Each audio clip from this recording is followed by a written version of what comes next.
Welcome back, everyone. Sean Stevens here again with Metroplex Mortgage Services and another USDA Loan Pro video quick tip. For Florida homebuyers looking at rural homes, property taxes play a major role in long-term affordability. We commonly receive questions about property taxes and any Florida ag exemptions. While that term may be commonly used, Florida does not offer an agricultural tax exemption. Instead, qualifying land may receive an agricultural classification, which can substantially reduce how the land is taxed. For buyers using a USDA loan, understanding how the Greenbelt law works, and just as importantly, its limitations, helps avoid costly misunderstandings after closing.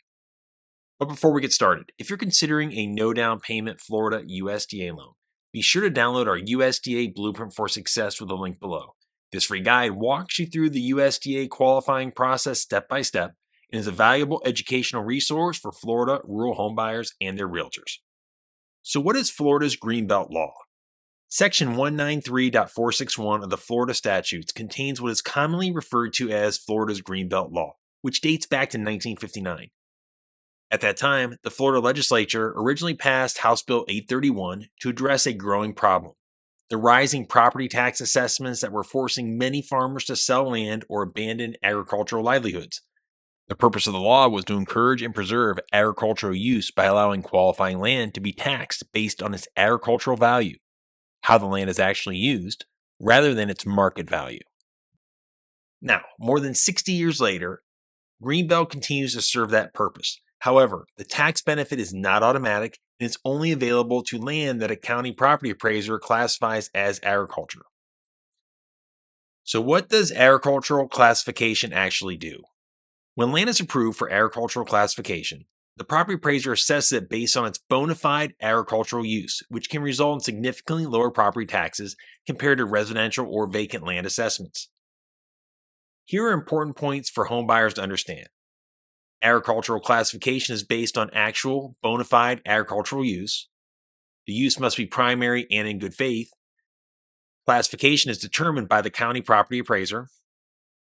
Classification is not permanent or automatic. And a change in ownership does not guarantee continuation. So you may ask, what qualifies as bona fide agricultural use?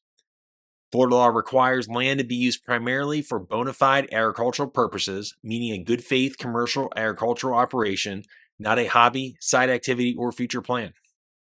Property appraisers evaluate the actual physical use of the land, often considering factors such as how long the land has been used agriculturally, whether the use has been continuous, the size of the property relative to the activity, evidence of commercial intent or income, and the ongoing management and maintenance. The key takeaway is that the actual use is the guidepost. Each application is reviewed case by case, and approval is never guaranteed. Another common question we receive is, how do USDA loans fit in, and what are the limitations? Although USDA loans fall under the U.S. Department of Agriculture umbrella, the USDA Single Family Housing Guaranteed Loan Program is designed for owner-occupied residential homes, not those primarily used for agricultural or income-producing properties. Under USDA guidelines, it states, eligible properties must be predominantly residential in use, character, and appearance. Properties must not include buildings used primarily for agricultural, farming, or commercial enterprise. And the site must not have land principally used for income-producing purposes. Examples of ineligible features when used for active commercial agriculture include, but are not limited to, barns, silos, livestock facilities, or commercial greenhouses, land used primarily for farming or agricultural income.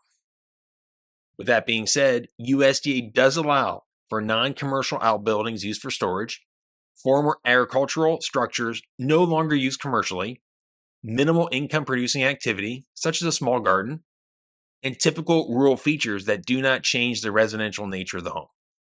This is where confusion often arises. A property may qualify under Florida's Greenbelt law, but still be ineligible for USDA financing if the agricultural use is primary rather than incidental. If you do want to apply for agricultural classification for Florida, you must file the Florida Department of Revenue Form DR 482 with the county property appraiser, typically by March 1st of each year. These applications will often require evidence of active agricultural use, any historical agricultural income received from the property, the agricultural productivity intentions, and any anticipated income and expenses. Buyers should also understand that agricultural use is generally expected to be in place by January 1. The classification does not automatically transfer after a sale. New owners must apply and be approved, and that any denial can result in higher than expected property taxes.